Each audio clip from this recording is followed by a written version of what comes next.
Joining us for a couple of seconds here is State Treasurer John Kennedy. Hey, Mr. John, thank you for joining us again today. We appreciate it. Morning, guys. I saw this weekend that you attended the LSU game. Yes. And I just wanted to get, because Erin is not yet 100%, I don't think, on the Coach O bandwagon. Mm-hmm. What do you think? What does he have to do to get the job? She says MBA, which abbreviates must beat Alabama. I think Erin's right. I think, look, he's won 2 games. I got to watch part of the game. It looks to me like our players are a little more energized, and I'm optimistic for the rest of the season. But I think whatever coach beats Alabama is going to be king for a day. But, you know, Mr. John, when he was the interim guy at Southern Cal, he went 6-2. He didn't get the job, and he left the university. If he doesn't get the job and leaves, don't you see that as a big loss for LSU as an institution? Well, I hope he doesn't leave. I hope he doesn't leave. 25% revenue increase over this time last year, I guess. My first question is, so how long will it be before the Democrats say that's not enough? The governor's already said it. We just set a record, okay? We're 3 months into our new fiscal year. We now have $436 million more this year than this time last year. That's a 25% increase. There's a reason for that. The governor and the legislature went right along with him, did the largest tax increase in Louisiana's history, and they say it's still not enough. And there's a reason for that, too, because they continue to spend more money than they take in. It's going on at the state level. It's going on at the federal level. You know, federal revenue is up $1.1 trillion since 2009. The federal government has $1.1 trillion more to spend today than in 2009, and they say they still don't have enough.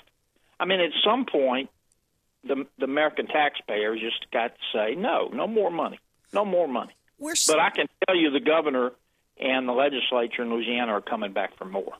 We're going to have that sales tax extended, right? Isn't that most likely? They say they're not. Governor Edwards spoke in Shreveport, I don't know, about a month ago. I was there and listened to his speech. He said what he wants to do is raise personal income tax, get rid of a lot of the business tax deductions. He wants to lower the sales tax. He wants to – it sounded to me like he wants to focus mainly on raising personal income taxes, you know, John, which would kill the economy.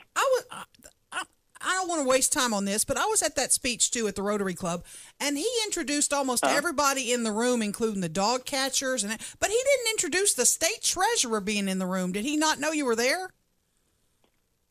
No, we visited beforehand. That's politics, Erin. I don't pay any attention to that. I was very surprised. I thought that was a kind of a low rent thing to do. Anyway, no, we visited beforehand, and in fact, I went up to him and told him, thanked him for all his hard work in trying to help our flood victims from March in North Louisiana and August in South Louisiana. So we had a good visit, but that's politics. I don't worry much about it. What are the things you're most concerned about as lawmakers start to plan the session for the springtime? Because I know they're going to raise more taxes, and your numbers show we don't really need to. I'm worried that they are going to try to tax us into prosperity. It can't be done. I'm also worried about the costs on Medicaid. We have now added, I think when we finish, it'll be 400,000 new people on Medicaid. We'll soon have 2 million people out of a state of 4.5 million getting 100% free health care. Pardon me, Mr. John, pardon me. And I want you to finish your answer, but the governor trumpets that as good news because it means more federal dollars, so you disagree. It would be good. Well, those federal dollars are taxpayer dollars, too. This money, as you know, Robert, doesn't just fall from heaven. The real issue is whether our people are spending all this taxpayer money. It's whether our people are getting better. And I've watched us for years spend more and more money to treat people who continue to get sick faster and faster. I think the Medicaid healthcare delivery system, the way we're delivering the care, is way too expensive and way too ineffective. I think we ought to start over and design a system that would actually use the money wisely and actually try to be more efficient and save some money. But I don't see them having any appetite to do that. You're in the Senate race. You're obviously watching the national political scene. Things have gotten crazy. There are going to be millions and millions of voters who are going to hold their nose and press a button. What are you anticipating for Wednesday night, the final debate, and how do you characterize this presidential race? I think the national media has gone full tabloid. They don't want to talk about issues. They just want to talk about who might have done what to whom. I mean, to me, the most important thing that's happened in this race in the last 2 weeks for me, because I'm going to vote for on the basis of policy. I'm going to vote for Donald Trump, and that's because I agree with his policy more than I do with Hillary Clinton's. But the most important thing I've learned in the past 2 weeks is that Mrs. Clinton, she said it publicly. She said, I've got a public position and I've got a private position, which means what she tells us is one thing, but she reserves the right to have the exact opposite philosophy and not tell us about it. And that really, really concerns me. I'm not minimizing what Mr. Trump said or allegedly did. I'm not. I said I don't agree with it. He apologized. I'm glad he apologized. I'm not minimizing any of that.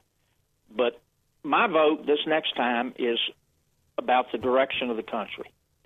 My vote next time is for the person that I think will put the best people on the United States Supreme Court. And I don't think that's Mrs. Clinton, in my opinion.